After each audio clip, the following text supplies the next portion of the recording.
Hi friends, ఈరోజు మీకు విషయం చెప్పాలనుకుంటున్నా. నేను 3 మంత్స్ నుండి నా ఫ్రెండ్‌తో మాట్లాడట్లేదు. నా ఫ్రెండ్ 100 సార్లు కాల్ చేస్తున్నా, అయినా నీ ఫోన్‌కి రెస్పాండ్ అవ్వట్లేదు. బట్ నాకు బాధొచ్చినా, సంతోషం వచ్చినా, ఏదొచ్చినా నా ఫ్రెండ్‌తోనే షేర్ చేసుకునేదాన్ని.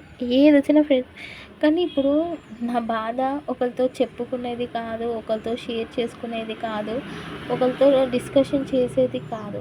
నా మనసులో నేనే కుమిలిపోవాలి. పైకి మాత్రమే నటించాలి. అలాంటి బాధ నా ఫ్రెండ్ కాల్ చేసి నా ఫ్రెండ్‌తో మాట్లాడితే నేను ఏడ్చేస్తాను. అందుకని నా ఫ్రెండ్‌కి నీ ఫోన్‌కి రెస్పాండ్ అవ్వట్లేదు. కానీ నా ఫ్రెండ్ అసలు నీకేమైంది? ఏమైంది? కాల్‌కి రెస్పాండ్ అవ్వట్లేదు. ఫోన్ చేసినా రెస్పాండ్ అవ్వట్లేదు. 2 మంత్స్ నుండి నీతో మాట్లాడడానికి ట్రై చేస్తుంటే కాల్‌కి రెస్పాండ్ అవ్వట్లేదు అని చెప్తాను. ఫోన్ బాలేదని ఇది ఒక్క రీజన్స్ చెప్తున్నా కానీ నా ఫ్రెండ్ నమ్మడు. ఎందుకంటే దాదాపు నేను తనకి ఒక 10 ఇయర్స్ నుండి తెలుసు. మా అమ్మకి నేను ఎంతగా తెలుసో నా ఫ్రెండ్‌కి నేను అంతగా తెలుసు. మా అమ్మని ఎంతగా ప్రేమిస్తానో అమ్మ తర్వాత నేను ప్రేమించేది తననే. ఒక ఫ్రెండ్‌గా, ఒక అన్నగా, ఇంకా ఒక అమ్మాయికి ఫాదర్ ఉంటే ఎలా ఉంటుందో తనతో నేను అలా ఉంటాను. నా లైఫ్‌లో నాకు ఇచ్చిన బెస్ట్ గిఫ్ట్ అంటే నా ఫ్రెండ్‌ని ఇచ్చాడు దేవుడు. అంతే. కానీ నా ఫ్రెండ్ అన్నాడు, "నువ్వు నీకు ఈ మధ్య బాగా ఎక్కువైంది. నాతో ఏ విషయం షేర్ చేసుకుంటలేవు. అసలు నీకేమైందో నువ్వేం రెస్పాండ్ అవ్వట్లేదు. తొందరలో నేను మీట్ అయ్యి అసలు నీ సంగతి చెప్తా ఆగు" అన్నాడు. బట్ ఖచ్చితంగా వస్తాడు. ఎందుకంటే తనకి ఫ్రెండ్షిప్ అంటే చాలా నమ్మకం. కానీ తనకి చెప్పాలి. నాకు ఎలాంటి బాధ ఉంది.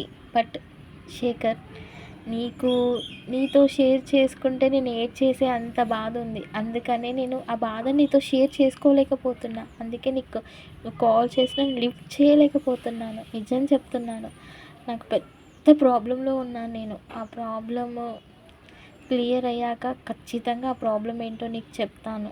అదే నాకు ఎవరితో మాట్లాడమనిపియట్లేదు. సింగిల్‌గా ఉండాలనిపిస్తుంది. ఆల్మోస్ట్ నాకు సింగిల్‌గా కూర్చోవాలనిపిస్తుంది. ఎవరితో మాట్లాడాలనిపించట్లేదు. ఎవరితో డిస్కషన్ చేయాలనిపించట్లేదు శేఖర్.